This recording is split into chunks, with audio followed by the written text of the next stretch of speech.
প্রবাসে থাকাটাও এত সহজ না। প্রবাসে থাকতে গেলেও অনেক কিছু লাগে। আসসালামু আলাইকুম, সবাই কেমন আছেন? আশা করি সবাই ভালো আছেন। তো আজকে আপনাদের ভাইয়া ডিউটি থেকে আসছে, দুপুর 1টা বাজতেছে। তো আমরা চলে গেলাম গ্যারেজ দোকানে। তো এখানে দেখতেছি অনেক ভিড়, অনেক গাড়ি। তো ফার্স্টের দোকানে চলে আসলাম গাড়ির সিট কভার লাগানোর জন্য। তো আপনাদের ভাইয়া এখানে আমার ডাকতেছে, এদিকে আসো, তুমি এগুলো পছন্দ করো, কোনগুলো ভালো লাগে, কোন কভারটা লাগাইলে ভালো লাগে। তো আমি বলতেছি কালোটা লাগাও, ও বলতেছে ওরও কালোটা পছন্দ হয়েছে। তো ভাইয়ের সাথে দামাদামি করতেছে অনেকক্ষণ যাবৎ। তো অবশেষে ভাইয়ের রাজি হইলো, আমাদের কভারগুলো লাগাই দিব। তো ওরা কথা বলতেছে গাড়িতে, এগুলো লাগাইতেছে, আমি দোকানের ভিতরে একটু বসে আছি।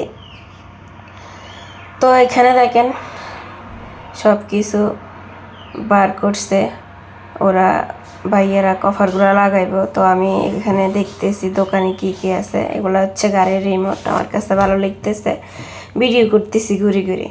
তো এখানে আপনার ভাইও বাইরে দাঁড়ায় রয়েছে আর ভাইও কভার লাগাইতেছে। আমি দোকানের ভিতরে কতক্ষণ বসে আছি, বাইরে কতক্ষণ ভিডিও করতেছি, বাইরে একটু বসতেছি। এত গরম। সকাল বেলা আপনাদের ভাইয়া ডিউটি থেকে আসে একটু ঘুমাইছে। তো দিনের 1টার দিকে গেছি, বৃষ্টি হয় নাই, একটু বেশি রোদও না, রোদ আছে। তো আমি ভাবতেছি হায় রে প্রবাস, এত কষ্ট এই গরমের ভিতরে। এখন তো একটু বৃষ্টি, মানে একটু মেঘলা মেঘলা, বেশি রোদ না। রোদ হলে ভাইয়ের কাজ করতে কতই না কষ্ট হয়। হায় রে, মানুষ মনে করে বাংলাদেশের মানুষ প্রবাস কত সুখের জিনিস। না রে ভাইয়েরা, আফুরা, প্রবাস জিনিস অনেক কষ্টের। আপনাদের ভাইয়া 12-13 ঘন্টা ডিউটি করে আসি, একটু ঘুমাইছে, তারপরে উঠি খানা খাই চলে আসছে গাড়ি নিয়ে, গাড়ি নষ্ট ঠিক করার জন্য। তো 1টার দিকে আসছি আমরা রুমে, সন্ধ্যা 6টা বাজে আসছি। কীরকম কষ্ট। এরপরে 7:30 বাজে আবার উঠে লাউন বাজে ডিউটি যাওয়ার জন্য। কতটুকু কষ্ট আমি না আসলে কখনো বুঝতাম না।